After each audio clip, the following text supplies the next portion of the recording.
छात्र मित्रों, आप सभी का स्वागत है इस ऑनलाइन लेक्चर में। छात्रों, ईश्वर से कामना करती हूँ कि आप सभी स्वस्थ और सुरक्षित रहें। छात्रों, हिंदी लोक भारती पाठ्यपुस्तक पर आधारित 9वीं तथा 10वीं कक्षा के लिए जो कृति पत्रिका अर्थात प्रश्न पत्रिका निर्धारित की गई है, उसके अनुसार प्रश्न पत्रिका में 5वां विभाग है रचना विभाग अर्थात लेखन कौशल। इस लेखन कौशल के अंतर्गत अब तक हमने औपचारिक पत्र लेखन, अनौपचारिक पत्र लेखन, कहानी लेखन तथा गद्याकलन इन घटकों की जानकारी ली है। तो आज हम इसी लेखन कौशल के अंतर्गत एक महत्वपूर्ण घटक जो है यानी निबंध लेखन, यह घटक इसकी जानकारी लेंगे। निबंध का प्रश्न अनिवार्य अर्थात कंपलसरी होता है। इसमें 3 विषय दिए जाते हैं, जिसमें से किसी एक विषय पर लगभग 80 से 100 शब्दों में निबंध लिखने के लिए कहा जाता है, जिसके लिए 7 अंक निर्धारित किए जाते हैं। अब निबंध लेखन की जानकारी लेने से पहले हम देखें कि निबंध किसे कहते हैं। निबंध यह शब्द बना है नि इस उपसर्ग से और बंध इस शब्द से। नि और बंध इन शब्दों के योग से बना है निबंध यह शब्द, जिसका अर्थ है भली प्रकार से बंधा हुआ, अर्थात किसी विषय पर अपने विचारों एवं अनुभवों का व्यवस्थित रूप में लिखा गया लेख या कोई रचना, उसे निबंध कहते हैं। अब इस निबंध के प्रकार निम्नलिखित है। कौन कौन से प्रकार है? 1 वर्णनात्मक निबंध, 2 आत्मकथात्मक निबंध, 3 कल्पनात्मक निबंध, 4 चरित्रात्मक निबंध, 5 वैचारिक निबंध। अब ये जो 5 प्रकार है, इन 5 प्रकारों में से किसी 3 प्रकारों पर आधारित विषय दिए जाते हैं और इन 3 विषयों में से किसी एक विषय पर आपको निबंध लिखना होता है। यहाँ वर्णनात्मक निबंध जो दिया है उसके अंतर्गत इस प्रकार के विषय आते हैं, जैसे कि ऐतिहासिक स्थल की सैर, नदी किनारे 2 घंटे, मेले में 2 घंटे, इस प्रकार के विषय दिए जाते हैं। आत्मकथात्मक निबंध के अंतर्गत फटी पुस्तक की आत्मकथा, मैं हिमालय बोल रहा हूँ, इस प्रकार के विषय दिए जाते हैं। कल्पनात्मक निबंध के अंतर्गत यदि मोबाइल न होता तो, यदि ऐनक न होती तो, इस प्रकार के विषय दिए जाते हैं। चरित्रात्मक निबंध के अंतर्गत मेरा प्रिय गायक, मेरा प्रिय खिलाड़ी, इस प्रकार के विषय दिए जाते हैं। और वैचारिक निबंध के अंतर्गत समाचार पत्र, विज्ञान के चमत्कार, इस प्रकार के विषय दिए जाते हैं। अब यह निबंध के जो प्रकार है वह देखने के बाद हम देखते हैं कि निबंध के जो 3 अंग है वे कौन कौन से, यानी निबंध को 3 हिस्सों में भागों में बांटा जाता है। वे 3 अंग है भूमिका, विषय विस्तार और उपसंहार। अब निबंध की भूमिका यानी प्रस्तावना, जो कि निबंध का प्रारंभ होता है।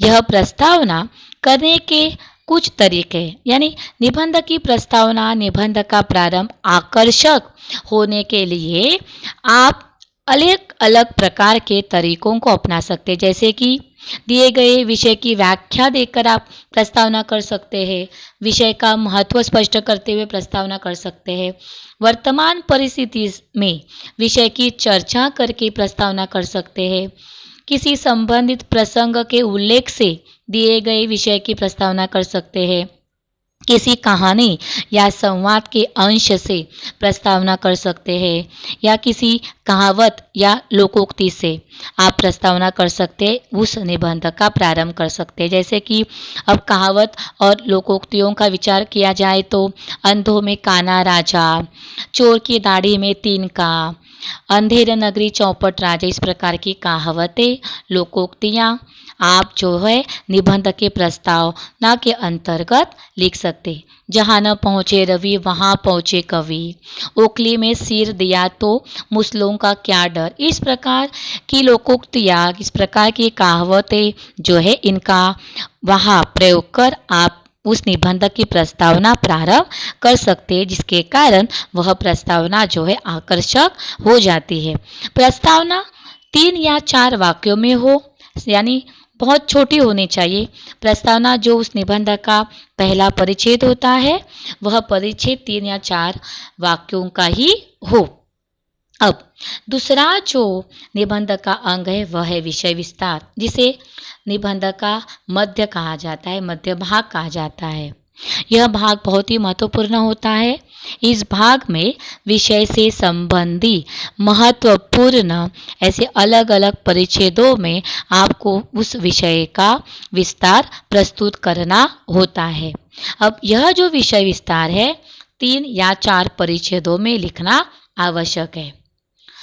निबंध का तीसरा अंग है उपसंहार, यानी निबंध का अंत।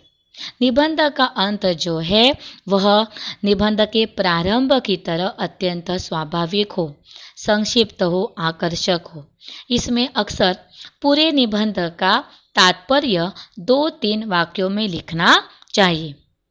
अब यहाँ जैसे कि हमने देखा, ये निबंध के 3 अंग है। इन 3 अंगों के स्वरूप में आपको निबंध लिखना होता है। अब निबंध लेखन करते समय किन किन मुद्दों को याद रखा जाए वह अब हम देखते हैं। पहला है, ऐसे विषय का चुनाव करें जिस पर आप अच्छी तरह लिख सकते हैं। अब जैसे कि 3 विषय दिए जाते हैं निबंध लेखन के लिए, और इन 3 विषयों में से किसी एक विषय पर आपको निबंध लिखना होता है। आपको ऐसा निबंध या ऐसे विषय को चुनना है जिस विषय की जानकारी आपके पास अच्छी तरह से हो। दूसरा मुद्दा है, निबंध को 3 भागों में बांट लेना चाहिए, जैसे कि इसके पहले हमने देखा प्रस्तावना, विषय विस्तार और उपसंहार, यानी प्रारंभ, मध्य और अंत। इन 3 भागों में निबंध को बांटना चाहिए। निबंध का आरंभ सुवचन, कहावत, कोई प्रसंग या काव्य पंक्ति से करना चाहिए। इसके पहले हमने प्रस्तावना में इस मुद्दे से संबंधित चर्चा की है कि निबंध का आरंभ सुवचन से, जैसे कि सुवचन में है अनुभव महान गुरु है, अतिथि देवो भव, असफलता सफलता की सीढ़ी है। इस प्रकार के सुवचन लिखकर, कहावत लिखकर, जैसे कि आँख और कान में 4 अंगुल का अंतर है, ढाके 3 पात, इस प्रकार की कहावतें लिखकर, कोई प्रसंग लिखकर या कोई काव्य पंक्ति से भी आप निबंध की प्रस्तावना कर सकते हैं। जैसे कि यदि किताबें न होती, यह निबंध है, उसकी प्रस्तावना, उसका आरंभ अगर आप इन काव्य पंक्तियों से करते हैं, जैसे कि किताबें न होती तो ज्ञान न होता, किताबें न होती तो ज्ञान न होता, सारे जहाँ का उत्थान न होता। इस प्रकार आप निबंध का आरंभ कर सकते काव्य पंक्तियों के द्वारा। और एक उदाहरण देती हूँ, भूमिपुत्र की आत्मकथा, यह विषय दिया है, आप उस विषय की प्रस्तावना इस प्रकार कर सकते काव्य पंक्तियों के माध्यम से। हल बल है मेरे साथी, मेहनत करना मेरा काम, धरती का बेटा हूँ मैं, भूमिपुत्र है मेरा नाम। इस प्रकार निबंध का आरंभ जो है वह आकर्षक और विषय से संबंधित होना चाहिए, और उस निबंध की प्रस्तावना आकर्षक और विषय से संबंधित करने के लिए, जैसे कि मैंने बताया, सुवचन, कहावत या काव्य पंक्ति से आप उस निबंध की प्रस्तावना आकर्षक कर सकते हैं। विषय विस्तार में विषय के अनुसार रचना हो। अब विषय विस्तार यानी उस निबंध का मध्य भाग, जिस मध्य भाग में विषय से संबंधित चर्चा हो। विषय अगर आपका भटकता है, विषय से संबंधित अगर आप मुद्दे नहीं लिखते तो आपका विषय भटक जाएगा और वहाँ आपको अंक नहीं मिलेंगे। तो विषय से संबंधित ही उस निबंध लेखन में चर्चा हो या मुद्दे लिखे जाए। अंत संक्षिप्त और प्रभावशाली हो। अब निबंध का जो अंत है वह संक्षिप्त और प्रभावशाली हो। इसके लिए अब जैसे कि निबंध की प्रस्तावना हमने सुवचन, कहावत या काव्य पंक्ति से की है, वैसे ही निबंध का अंत जो है वह भी आप किसी सुवचन या काव्य पंक्ति से कर सकते हैं। अब समय बड़ा बलवान इस विषय से संबंधित अगर आपको उस विषय का अंत करना है तो आप कबीर की दोहे लिख कर आप विषय विषय का अंत कर सकते। कल करे सो आज कल, पल में प्रलय होएगी बहुरी करेगा कब। इस प्रकार काव्य पंक्तियाँ लिख कर आप उस निबंध का अंत संक्षिप्त और प्रभावशाली कर सकते हैं। भाषा व्याकरण के अनुसार शुद्ध और सरल हो, इस मुद्दे को बहुत ही ध्यानपूर्वक देखा जाता है निबंध लेखन जो है वह लिखते समय, क्योंकि निबंध में अगर व्याकरण की शुद्धियाँ न हो तो आपके अंक काटे जाते हैं। विराम चिन्हों का उचित उपयोग उचित स्थान पर करना आवश्यक है। काव्य पंक्तियों का, मुहावरों का, लोकोक्तियों का प्रयोग होना चाहिए। जैसे कि इसके पहले हमने उदाहरण देखे हैं, अनेक काव्य पंक्तियाँ, मुहावरे, लोकोक्तियाँ, इनका आप यहाँ प्रयोग कर सकते हैं। जल ही जीवन है, पेड़ लगाओ पृथ्वी बचाओ, बेटी बचाओ बेटी पढ़ाओ, श्रम ही देवता है। इस प्रकार के सुवचन या अनेक प्रकार के मुहावरे जो है उन मुहावरों का प्रयोग कर आप अपने उस निबंध को प्रभावशाली कर सकते हैं। अनावश्यक बातों से बचना चाहिए। इसके पहले मैंने बताया कि विषय से संबंधित अगर आपने मुद्दे नहीं लिखे तो आपका विषय भटक जाता है और आपके मार्क्स काटे जाते हैं। शब्द मर्यादा का ध्यान रखना चाहिए, यानी निबंध बहुत छोटा न हो और ना ही बहुत बड़ा हो। शब्द मर्यादाओं का ध्यान रखना चाहिए। जैसे कि बताया जाता है 80 या 100 शब्दों में आपका निबंध हो तो 1.5 पन्नों का आपका निबंध अगर होता है तो वह पर्याप्त है। लिखावट साफ और सुंदर होनी चाहिए। निबंध की लिखावट साफ और सुंदर होनी चाहिए, जिससे आपका प्रस्तुतिकरण जो है आकर्षक हो जाता है, प्रभावशाली हो जाता है। अब आगे बढ़ते हैं। निबंध के जो प्रकार है, इन 5 प्रकारों में से पहला प्रकार है वर्णनात्मक निबंध। वर्णनात्मक निबंध कैसे लिखा जाता है इसका नमूना मैं आपके सामने प्रस्तुत करूंगी। उसके पहले हम देखते हैं कि वर्णनात्मक निबंध किसे कहा जाता है। वर्णनात्मक निबंध में दिए गए विषय का आपको हुबहू वर्णन करना है। यानी अगर आपने किसी स्थल की सैर की है, यात्रा की है, या किसी प्रसंग को आपने देखा है या किसी वस्तु को आपने देखा है, तो उस वस्तु का, उस स्थल का, उस प्रसंग का जो निरीक्षण आपने किया है, उस निरीक्षण को आपको हुबहू वर्णनात्मक निबंध में उतारना होता है। यानी निरीक्षण किए गए जो बातें हैं, उन बातों को, उन अनुभवों को आपको वर्णनात्मक निबंध में उतारना होता है। उसे वर्णनात्मक निबंध कहा जाता है। अब यहाँ मैंने नमूना के तौर पर मेरी अविस्मरणीय यात्रा, अविस्मरणीय यानी अनफॉरगेटेबल, यात्रा यानी टूर, तो यहाँ मेरी अविस्मरणीय यात्रा यह निबंध मैंने जो आपके सामने प्रस्तुत किया है, जिससे आपको पता चल जाएगा कि वर्णनात्मक निबंध किस प्रकार लिखा जाता है। देखिए, तो निबंध की शुरुआत जो होती है, जिसे हम प्रस्तावना कहते हैं, वह प्रस्तावना इस प्रकार होगी। मुझे यात्रा करना बहुत अच्छा लगता है। मैंने आज तक कई यात्राएं की है। पिछली छुट्टियों में मैं माथेरान गया था। यह यात्रा मेरे लिए यादगार बन गई है। अब आगे, दिवाली की छुट्टियों में मैंने अपने कुछ मित्रों के साथ माथेरान जाने का निश्चय किया था। मेरा पड़ोसी सतीश भी हमारे साथ था। हम मुंबई के छत्रपति शिवाजी टर्मिनस से रेलगाड़ी में बैठे। 2.5 घंटे के सफ़र के बाद हम नेरल पहुँचे। वहाँ से हम खिलौने जैसी मिनी ट्रेन में बैठकर माथेरान की ओर चल पड़े। चारों ओर फैली हरियाली, गहरी घाटियों की शोभा का आनंद लेते हुए हम माथेरान पहुँचे। वहाँ हम होटल हेवन में ठहरे। आगे देखते हैं।